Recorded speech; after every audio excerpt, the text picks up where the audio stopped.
Hello, everyone. Welcome to Achieving Success with Olivia Akin. I am your host, Olivia Akin. Each week, we will discuss the roadmap of achieving your personal and professional success. We give you real-life stories on growing personally and professionally to achieve your life and career goals with the help of some top-notch guests. Today, we are speaking with Chastin J. Miles, a real estate expert, thought leader, and contentpreneur who has transformed the real estate industry through his innovative use of social media and content creation. From a solo agent hustling for business to leading a team of over 150 agents, Chastin has built multi-million dollar companies and empowered countless entrepreneurs to grow their brands by leveraging the power of content. His passion for enriching and empowering real estate entrepreneurs nationwide truly makes him a standout leader in the field. You can find Chastin on LinkedIn by searching Chastin Miles or by going on his Instagram and typing Chastin J Miles or by going to his website, chastinjmiles.com. Hello, Chastin. It's fantastic having you on the show today. Thank you for having me. I'm excited to be here.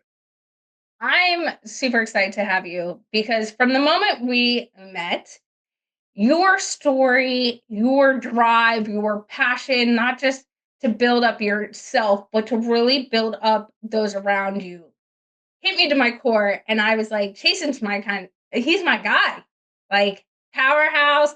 And we just connected, which we will go into a little bit later, and our story, how we know each other, and just everything. But to start off the show, can you tell me what success means and looks like to Chastin Miles? Sure. So for me, success equals freedom. I had an upbringing where I literally watched everyone around me not have any type of freedom, no free time, no disposable income, no control over their lives. And so for me, success, it means freedom, the freedom to do what you want, when you want, and how you want to do it. And that's what I achieve every single day through all of the output that I put into the marketplace. And I think that that's so important to really take note of what freedom means to you and embrace that.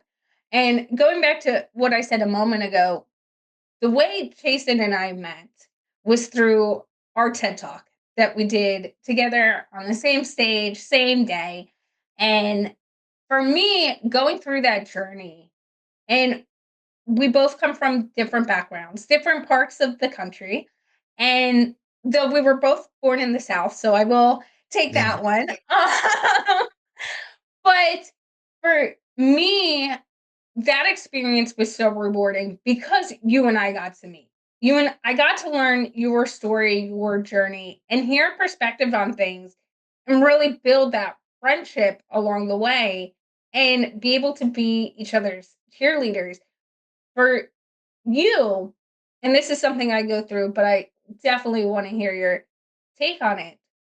What is the importance for you, whether it was going through the TED Talk or telling your stories on podcasts or stages, because I know you do a lot of amazing talks, of sharing your story the way you want it to be told and the way that you make sure it embraces all aspects of you? Sure, that's a great question. And you know, I struggled with that for a very long time. I mean, I was speaking, I was like you mentioned, doing podcast work, and I was struggling sharing my story. I would get on these platforms and I could teach left and right, teach strategies, teach how I did something. But when it came to me actually opening up and sharing my story, oh man, that was very difficult for me to do. Why? It was because I was embarrassed of it. I was embarrassed of how I felt like I was at such moments of disadvantage, or how I was always comparing myself to other people, and I'm like, no, I can't tell my story because it's embarrassing. And I had a speaking coach at one time, and he said, Chaston, you got to share your story. You got to share your story. And I was like, okay, I'll share a story. Even with that, I was like, well, I don't want the story to be about me. I don't want it to, and he helped me craft my story. And the first time that I presented that live, I mean, there was people crying in the audience. And I was like, dang, am I doing that bad? That got them crying? No, but realistically, it was so empowering how after my talk was over, how many people came up to me and said, they resonate with my story, or they were about to give up, but seeing that they're in a similar place that I was in, or we come from similar backgrounds, and they're literally telling me how I've changed their life just sharing that story. And when someone does something like that to you and expresses that type of emotion, oh man, it would be completely selfish of me to keep that to myself. And I didn't realize how powerful that was.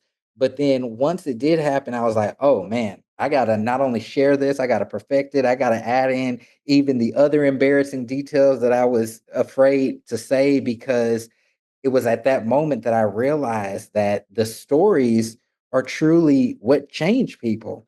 And I would say that experience made me comfortable sharing it and pushed me to want to share it wherever I go, really. And I think it's something that we all have to get comfortable with, because I I think, and I've encountered this personally and when I talk to other people, there's that level of embarrassment that when certain things hit in our life, we all fear or feel. And it's okay, I can't share that. But, and I'd love to get your thoughts on this it a little bit more, is it's really when we open up and become vulnerable and go, hey, this is what has shaped me. Good, the bad, the ugly, whatever it might be.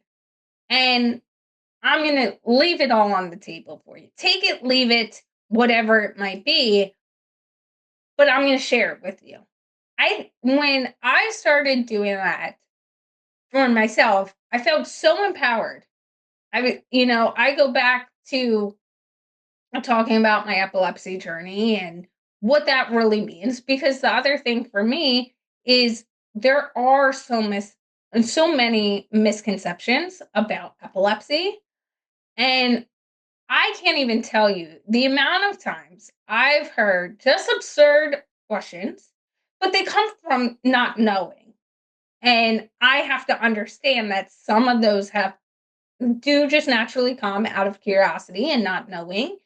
And but for me, it was like I have to allow a space for that to teach others. But if I'm able to actually open up and share this and go, this is the struggle I went through and this is how I overcame it. Whether you can resonate with that specific example or it touches you in another way, there's so much power I have in that. And in the power being like, this is what you might, and here's the other aspect. Here's all the misconceptions you have, and now I'm going to debunk everything and watch me show up in that space. And I think having that power is not just empowering, but it's like, okay, well, now I've shifted your mind. So what does that actually mean for you? Did you did you think about that? Yeah.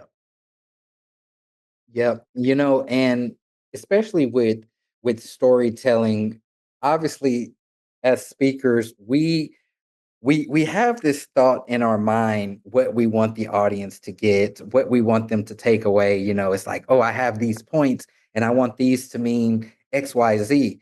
But in reality, what ends up happening is I feel like people naturally start to hear the words that you're saying and apply it to their situation. Even for me hearing your story, yeah, I may not have epilepsy or I may not have X, Y, and Z, but I do have a natural mind that's going to apply that to what is going on in the specific situation or my climate or just whatever is happening. And so, and then another really good piece of advice that I got was to not worry about everybody, right? You're not talking to everybody, but there is one person that you are talking to, like one specific person in that audience that needs to hear what you have to say. And for me, when I shifted my focus to literally zero in on who this one person is, it didn't become about what she may have got from it or he may have got from it or all these other people, because I know that that one person that I was talking to got everything and more that they needed. Now, in reality, what ends up happening is you start to move a whole room. But, you know, keeping yourself in that position to where, hey, I'm not here to please everybody, I'm not here to change everybody's mind, but this one specific person who is dealing with XYZ, like that's who I'm talking to, and leave the rest of the work up to the room. It's so interesting how even you'll have someone sitting next to somebody who will tap on them and say, oh my gosh, did you hear that? And it's like, no, I missed it, explain it to me. And they'll start to explain it and completely taken out of context, but they're explaining it in the way that they perceived it and what they got from it. And so your messages will translate. It's just up to you to make sure that you are putting putting what's on your heart, what you feel necessary to say, no matter how embarrassing, no matter what you might feel, and leave the rest up to the room, because I'm telling you, miracles can happen, and I've seen it all the time. And I really want to dive into the real estate aspect of things and everything you're doing in that space. But just knowing how you are as a person and knowing how I am as a person and our friendship, I can't leave this one without saying it. So I think, and we've both talked about this, there's a duty when you have a voice to use that voice. And whether it's a small thing or making that impact, you and I've gone through it where we've done it together. Hey, no one else is going to stand up and say this in the room. We're going to do it. Sometimes that gets you in trouble. Sometimes it's not always the best. But it's leaning into that and going, okay, whether you like it or not, whether deadlines are met or not, um, and I gotta hold you accountable. I gotta say, hey, let's have that hard conversation. And I'm in the position to raise my hand and use my voice and say, even if it gets uncomfortable, even if it might not come off right. And I think sometimes individuals get afraid of that in knowing the own power that they actually have and the impact that can make.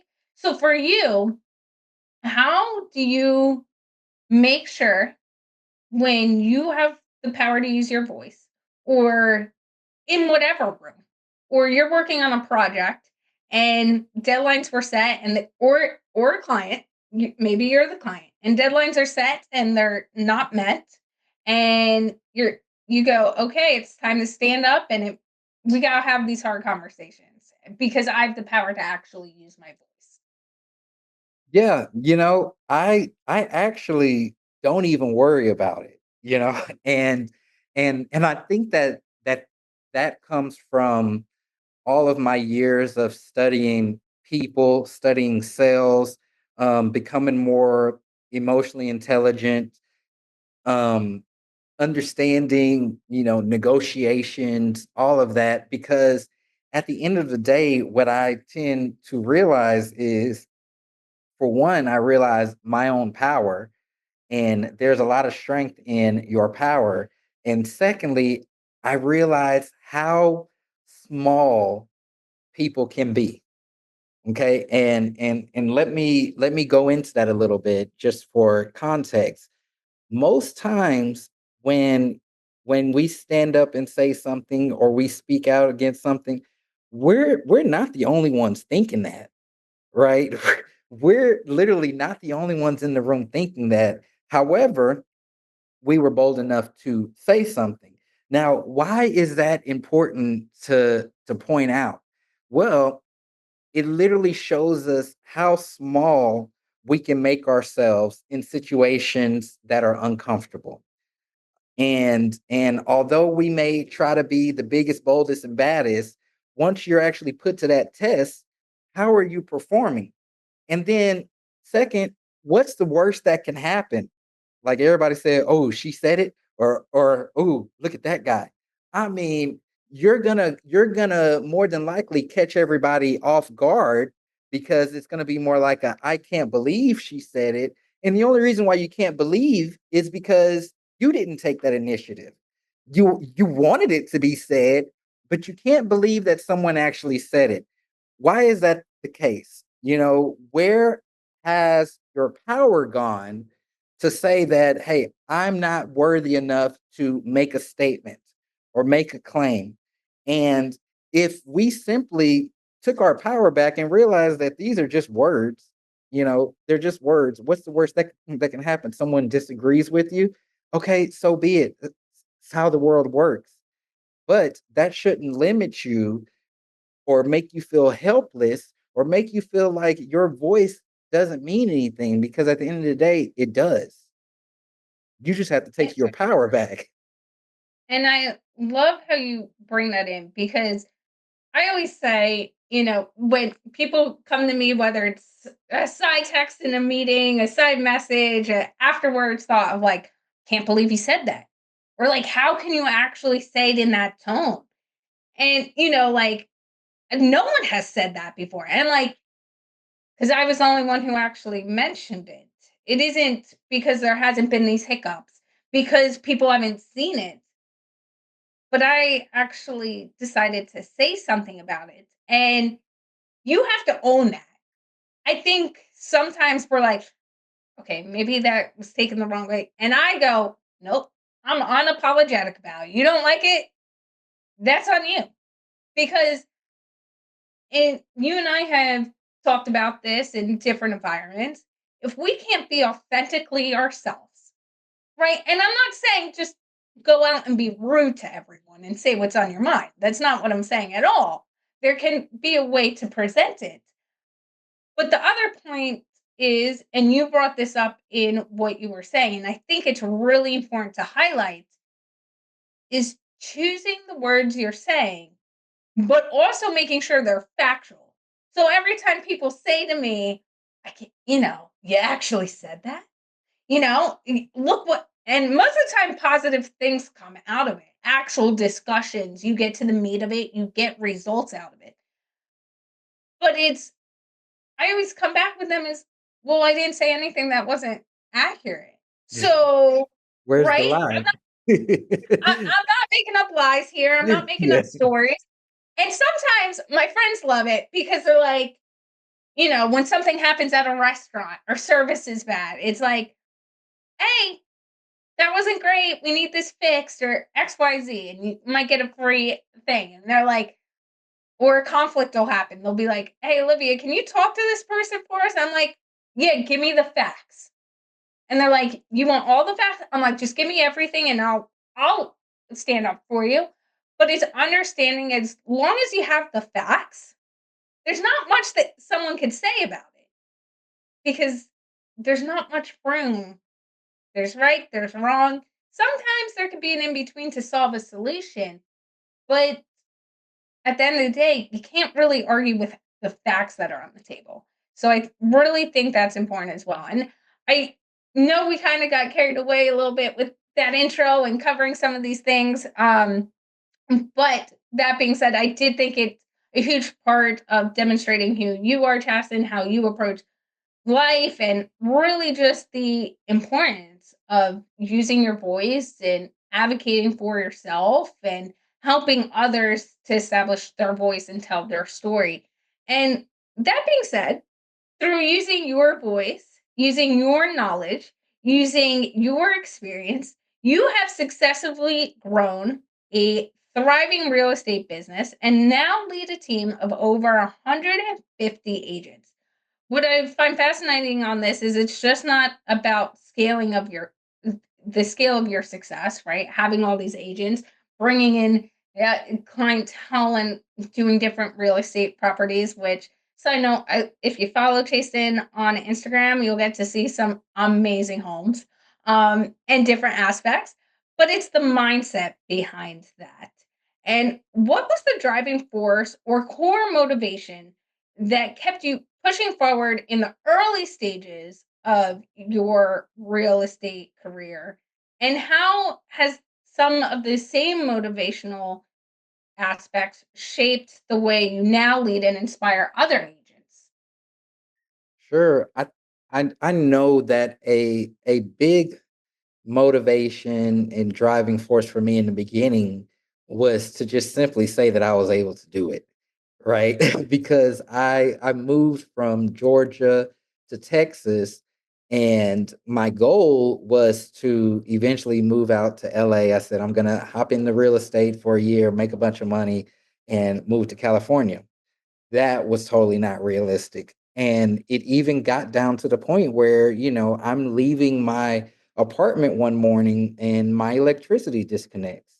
Um, and it was for non-payment, trust me. There wasn't like a storm going on.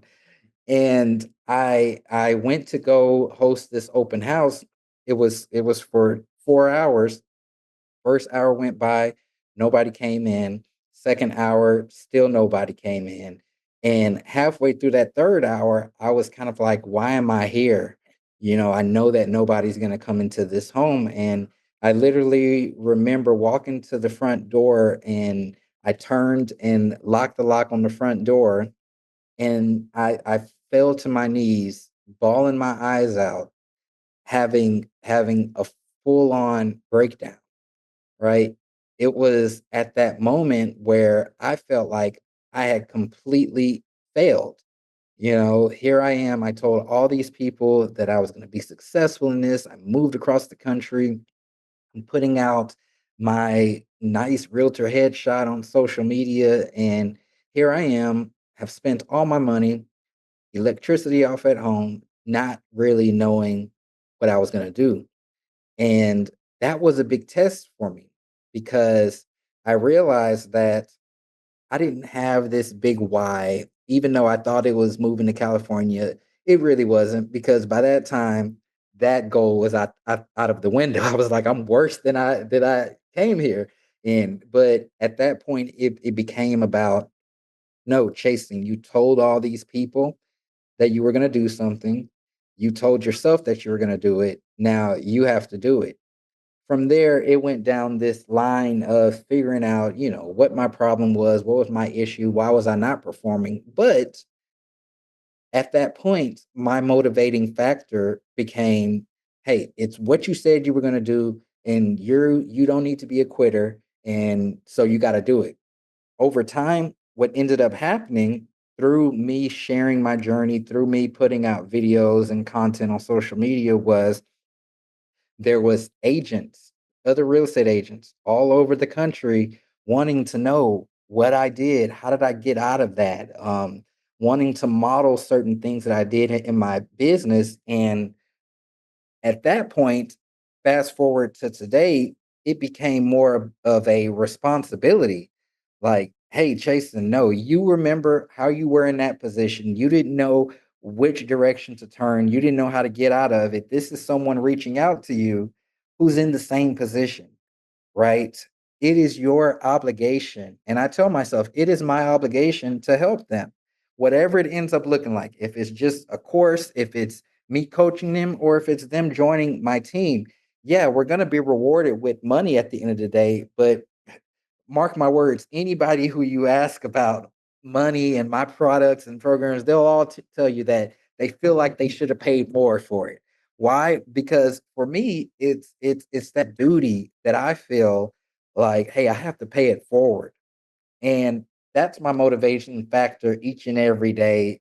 Like people will look inward and they're like, oh, there goes another Instagram post, or oh, there goes another Facebook video, I mean YouTube video. But no, for me, it's like, hey, somebody needs to hear this. And since I don't know who that person is yet, I just got to blast it out there to everybody. And in turn, those people do reach out to me, you know? So that's what it is today compared to what it was before. I love how you keep track of what motivates you. Some people would pause in those moments, okay, and go, okay, I have a general idea. I don't have that concrete. I know the general topics, right? Maybe those buzzwords too Yeah. that motivate me. But again, it goes back to transparency, authenticity, and really keeping track of where you are in each stage to understand what drives you every day. So I think that's a big aspect as well when we talk about motivation is when was the last time you did that check? Well, because I think we all grow and adapt as our experiences change, as we have new experiences, as we're in new parts of our life. I'm betting that when you moved to Texas, your motivation, and you kind of touched upon this, that motivation and what you thought success looked like and what was going to drive you to there and how you were going to actually end up there looked different than that day that you just described where everything shut down. You're like, okay, I have this motivational aspect. This is what's motivating me to do it. But you even mentioned it, those questions of like, okay, is this working? Is this getting me to my results? As you said, you felt like you were worse off Mm. than when you had gotten there. You have to do that check at that time, like you did, and go, okay, here's my motivation, here's the goals. Do I need to pivot how these goals are looking and what I need to do to get to these goals? For Mm. you as a leader who's not just, like I said, scaled your team, but also revolutionized. And I think that's a big aspect when we talk about real estate, how you approach working with clients, the whole gamut, because there's so many aspects of real estate. I feel like not just selling homes, not just building relationships, understanding law, understanding, like you said, the emotional intelligence side, everything. You've done that, as you mentioned earlier, through or partially done that through content creation.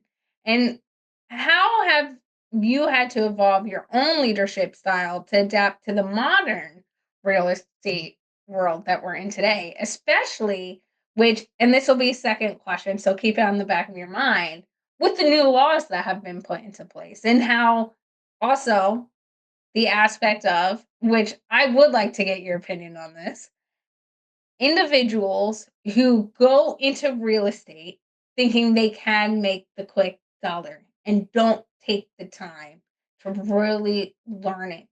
And again, it goes back to the motivation. But we'll start with the one out of the three questions I just threw at you on how you've stayed modern and how you keep adapting and that approach that you have. Yeah, that is such a great question that no one has ever asked me before. But I can tell you the way to stay modern is not going to be by looking at the real estate industry because unfortunately, we are always behind. It's so sad, but it takes a while for the new, the modern, the innovative to come into the real estate agency side. So what I've always consistently done in my business for like as long as I can remember at this point is looking at other companies. I watch companies like Apple a lot. I watch companies like Starbucks a lot. I watch pretty much any digital marketer that comes across my Facebook feed. I'm watching what's taking place in other industries. I'm watching how things are taking place in other countries like Dubai, okay, in South America, in the UK and Canada. Like I am constantly watching because I know that it's a fact that we are always behind. And I never wanted to be that person. So I know also that for a while, I was not the smartest person out here trying to run this business. I got into the business when I was 23 years old. I was not smart. I had a lot to learn, right? And that was always fuel for me because it's like, hey, I want to learn this before anybody else does, or I want to start doing this before anybody else does so that I'm ahead. And it's always placed me at an advantage. This is a career that is always changing. That is always changing. And I say this publicly a lot. If you don't adapt, if you don't change, you're going to get left behind. You're literally going to get left behind. Marketing changes, like you mentioned, contracts, lawsuits, heck, interest rates every other week change. You got to stay ahead. And that's going to require that you keep your ears to the streets and keep your eyes on the future to see, hey, what are they doing? What's working? What's not working anymore? It's like how I remember when I first got into the business, like I would get calls about me sponsoring advertisements above urinals in the bathroom. Nowadays, those same calls have turned into, AI chatbots. Just that alone, the types of sales calls that I'm receiving has changed. So, what should I be paying attention to? Where should I be considering taking my marketing to within the industry? It's like, what are they selling me these days? That's a clear indication of how times have changed. So, that's kind of what I have to say about that. I know you have other questions regarding the lawsuits and stuff. So, yeah, Well, there's new laws that have recently come into place. And right. I know I'm gonna butcher it, so I'm not gonna even try to list all of them or the different ones because I know my lane of knowledge and I know you know yours, and I'm not gonna try to blend the lines totally. But and right now, of course, I'm totally blanking on even the one name I want to bring up. So that just shows. I joked with you beforehand that sometimes I could get flustered in the moment because, and we're pure example right now. Yeah. But oh, I'm blanking on the name, but I know it. The newer way people are doing homes that went into effect over the summer was now you have to sign contracts with your real estate agent before they can even show you homes and list your home. And there's been different memes about it, and it's gone the 9 yards. But it just shows kind of to what you were just talking about as well, how the landscape of things can change. Now it's how important is that relationship between real estate agent and their customer? How important is certain aspects of revenue coming in? How do we make things more fair, more, all these aspects? What is your take on that from both perspectives, the client side and the realtor side? Yeah. So, great question. With that specifically, I'm going to say this about me. So, I was trained to do that from the beginning. And I can tell you with real estate, with there being contracts involved and people's, and these are such big numbers and purchases, I've always been pretty afraid of bending the rules. So I always thought that it was a rule that you were supposed to get this signed before you show a house and this and that. And it wasn't until all of the NAR stuff in the lawsuits that I found out that wasn't the case, or that wasn't how everyone was operating. Yeah, I knew people who wouldn't get things signed, but I was just like, "Oh, you're a rebel."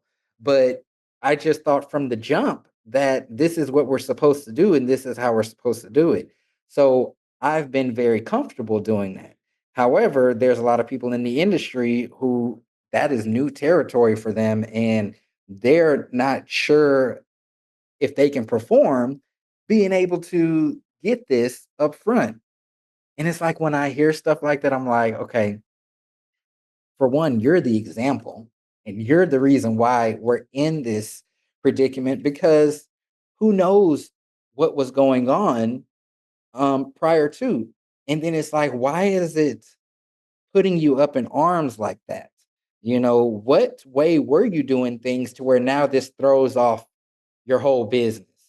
And it's just like, hey, if I worked at a retail store and we're about to have a new sale, my manager is going to expect me to pitch this new sale, to know all the details about it, to know how to articulate it to the customer. Well, this is the same thing for your business. Yeah, there's a new way of doing things. But are you saying that you now can't function, can't take on this new initiative, this, and that's what I mean by we or that's an example of just how archaic a lot of things in real estate can become very quickly. It's because people are so resistant to change. Yeah, this is a big deal that's forcing everyone to. But there are other little things that I can literally name out to you that people have been resisting to over the years. And it's just like, yeah, this explains why your business is the way that it is, why you're not generating leads from social media, why like you're not changing. And it's important for us if we want to grow in business, whatever business it is, you have to adapt to the current climate. I know even when I am having a price discussion about listing someone's home, I'm not having this price discussion based on how the market is right now. I'm always thinking about where the market is going to be in the next 30, 60, 90 days. We're going to price our home based on the future, not based Mhm. on the right now, because once it ends up getting traction going and this and that, you're going to be 30 days in. Now, your price doesn't reflect how things are today. Okay. So we're pricing ahead of the market. Little things like that can make a big difference. And yeah, I can get like very passionate about this subject, but that's all I'll say regarding this. But yeah, it's a requirement. One thing that's really important that you brought up that I want to highlight in this is when you act ethical and you do things the proper way, there's no hiccup, right? As you mentioned, you thought that was the way it should be done and the only proper way. And you thought everyone else, when you heard people doing things differently, was the rebel, that rebel.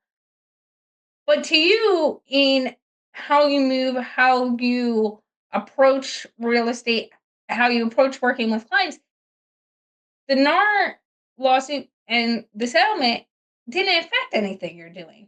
And I think sometimes individuals take a step back and go, okay, I got to do this. I got to be competitive. So we'll like skip this or, whatever it might be. But like you said as well, that's the reason the NAR settlement came to be, is by skipping those things. And so it might take a little longer. But processes, procedures, your ethics, like there's certain things people can't take away from you. Mm. And when people see that, see the passion, they follow that. And it's setting that standard as well. Like you said, you now have a team of over 150 agents. I bet every time you brought one of those in, and I know you, Chastin, I already know the answer. Everyone's been doing it this way. It didn't disrupt anyone for Mhm. your team or the people you mentor because you set a standard. And I think no matter the industry we're in or what we're doing, is really evaluate what you're doing, why you're doing it. And, the other thing I want to bring up with you as well, because I've gone through this when people come to me myself about potentially buying a home. And like I said, I've got to know Chastin so well now. I would not cover real estate. Even let's say Chastin couldn't do it. We're in a place Chastin can't cover it. I'm calling Chastin to review who I'm bringing on because we've gotten in a day and age, whether it is real estate, being an influencer, whatever it might be, where people chase the money, the quick earn without putting in the legwork, without knowing the knowledge. And I've talked to real estate agents, and some of them are my friends, so I'll call them out on it. Uh, that go into the business, and there's nothing wrong. I'm going to preface it with this: there's nothing wrong with having a second job, with having a third job, and real estate being one of them. But if you're go into real estate or any industry because you go, I can make the money now and then deal with it later. What those repercussions might be, that dissatisfaction with working. There can be so many things wrong with it. And I've seen it where people take on that second job and they just don't have the knowledge. Or they look at it as, okay, well, I'm doing it more of my side hustle. So this is what I can provide you. I and I've seen it. And I called you one time about this of I knew someone going through real estate in Florida, and I had heard the story late into um, their journey. And I'm going, wait, what? You listed a house as is, sale, blah, blah, blah. Your real estate agent told you to go down. But now the person wanting to buy the house, who, again, for context, wanted to basically rebuild the inside, so take it down to the studs, was asking for $45,000 because they needed to do XYZ to it. And, the kitchen, this. And I was like, it's an as is, and they're taking it down to the studs, but they still want your money. Like, I was so confused on why, from my own knowledge, and again, I'm not in real estate, their own real estate agent is going, just give them the extra $45,000. And I'm like, wait, what? And it's because of the lack of knowledge. So for you, how do you handle kind of, and I know you have a very different experience level, but like competing against individuals on social media or marketing wise that are not in it necessarily for all the right reasons or might not have the same knowledge. And now someone deals with them, aren't happy, and has a harder time trusting you. Or reverse it a little bit, mentoring individuals who come into it with one frame of mind and shifting their mindset as a realtor. Sure. So one frame of mind that I always think of, and I preach this to my agents, is you haven't successfully helped a client until they've given you a referral. Okay. And why is that important for this question? Well, there are a lot of agents, and it sounds to me like that agent was just trying to get a quick sell, meaning like, yeah, just accept whatever, boom, closing table, and unfortunately what's going to end up happening is, yeah, you're going to get them closed, you're going to make your commission, but that client is going to hate you because they're going to feel like you didn't have their back, they're going to feel like you didn't really do your job, and the worst feeling is to have your client thinking that the money you got paid, you didn't actually earn. Do you think that that is going to get you referrals? I have seen agents time and time again come into this business, and they'll have a great first year because they know a few people, it's exciting, right? But then next thing you know, year two, they're out of the business. Why? They're not building a sustainable real estate business. They've gone through all those people that they know, and now they don't have that knowledge to procure new business, right? Or they've done such a crappy job with people that their business is not exponentially growing, right? Think about how my business is. Something that you've mentioned a few times is 150 agents. Yeah, but we're helping three, four, five, 10 times that many clients. How is that happening? Well, it's not for me marketing and advertising to each of those agents and to each of those clients. It's more of a word getting around type of feel, to where it's like, oh, you have to get on my team. It's amazing. The training's amazing. And then what are clients saying? Oh, you have to use who we worked with because they are amazing. They saved us so much money, or they got us top dollar.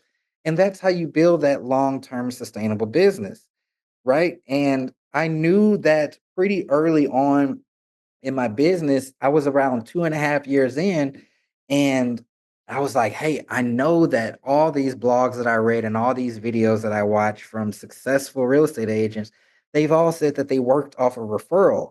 And here I am, 60 clients in. Why has no one given me a referral? Right? That's when I started to shift the business plan even at that point, because I was like, this isn't exponentially growing the way that people say that it's supposed to. And when you shift and start to put that focus on that, you know, getting that referral, and this isn't a successful sale until they've introduced me to someone else, it's a complete game changer. Complete game changer. You start putting more of the focus on the people, your service. What are you doing for people and not yourself? So that's how I feel about that. Well, it's also, and I'll use this as a pure example. You and I have become friends where we can talk about anything in all different aspects. I've not been in a place yet where I was moving into a home and like looking to buy, right? Or sell, because I haven't owned a home yet, so I can't really sell one. Um, but like that, you talked about the referral and the importance of building relationships there. I'll just tell you, like, that situation I brought up and other situations that I've just heard in passing. For example, that specific one, I was like, please just trust me. Please let me call my friend Chastin. Because even like you're so far along and now in this process, he's gonna give me the sound advice. Like, you don't think you're not comfortable about this? You need someone you don't know if you could trust this person. I definitely don't have the knowledge for you, right? I was like, but there's one person I will trust, who's not gonna BS you, who's not gonna try to sell you something, who's gonna give you the full information and tell you the truth, because I think people forget sometimes that you will lean into the people and refer to the people and all that share transparency and actually give you information. And I was like, that's chasing. So when we talk about referrals and all these different aspects, teaching, mentoring, all of that, whether it's in the real estate space, and I know you also do it with content creation and through your book and everything, when you build those relationships with individuals, it isn't about who is just the client referring the client. You might not even be in the space, but you go, I got someone. I know the person. And then it turns into things. And I think that's really important to keep in mind as well.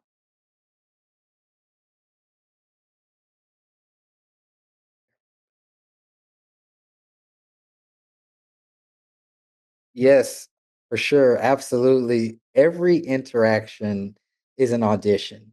It's an audition. And I mean, that even goes back to what we were discussing earlier about saying the hard things, saying what needs to be said.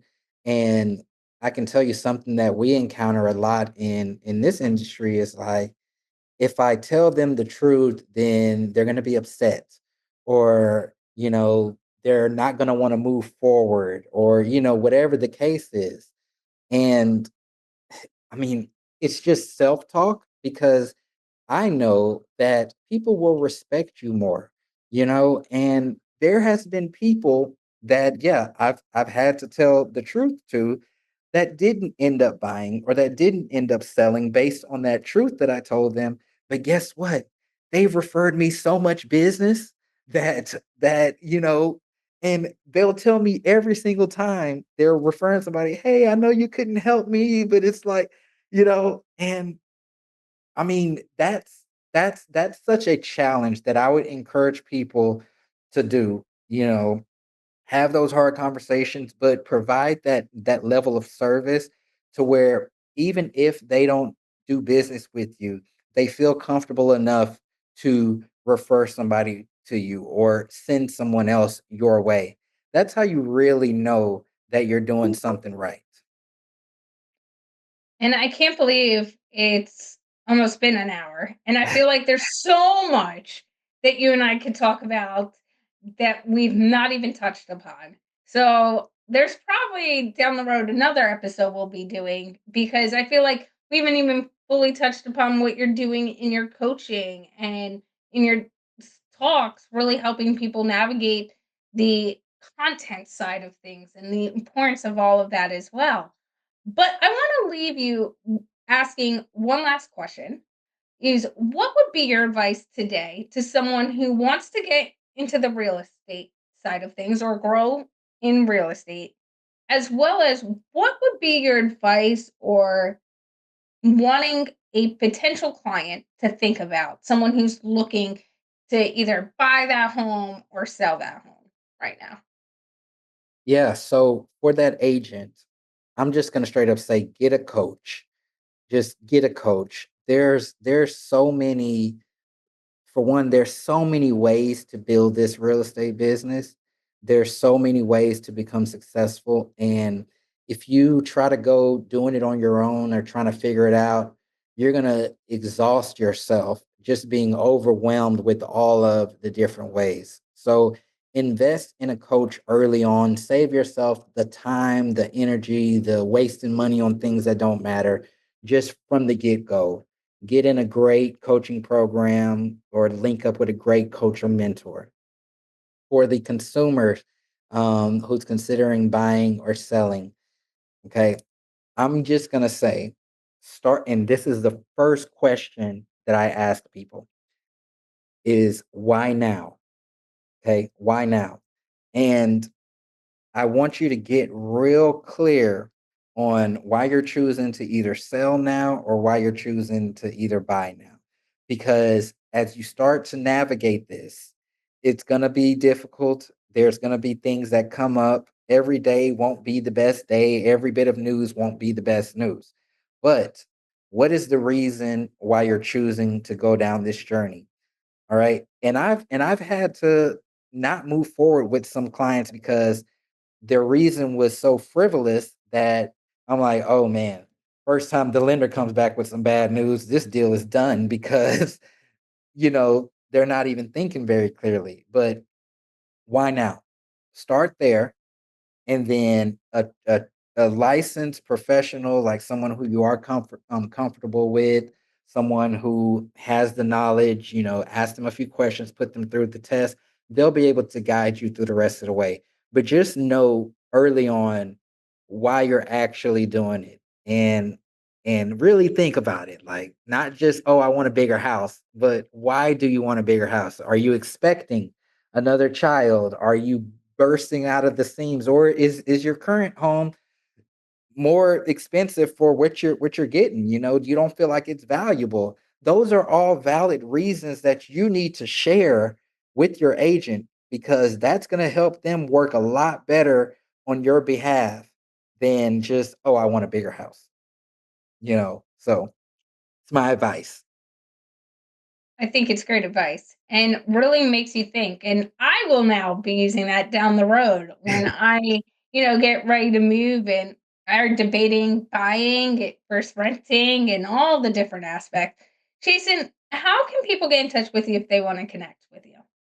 Sure. The best place is going to be on my website, chastinjmiles.com.